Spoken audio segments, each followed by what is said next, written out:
Hi guys, this is Damon. Here I have a 750 Li E66.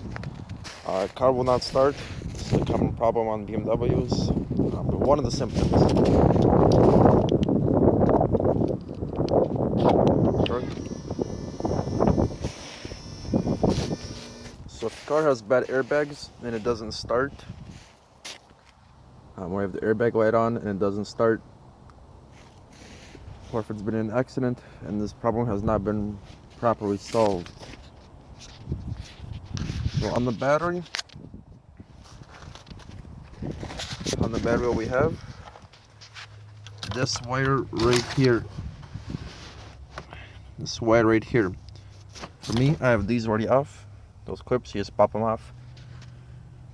Sometimes what happens is this wire, if it's out, when the airbag goes off, the sensor right here, pointing to it right here on this wire, it pops this out, so the car cannot start. What you have to do, you have to change this. They do have a kit where you can fix it, but this wire pops out. For the car to start, you just take out those tabs, this wire, you shove it back in as much as you can.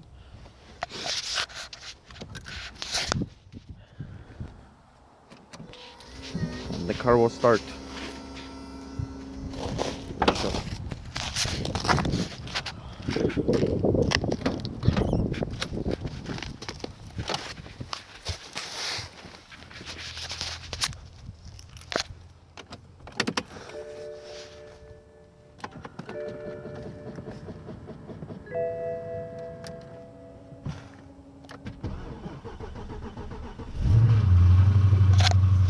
Now the car starts. Thank you for watching.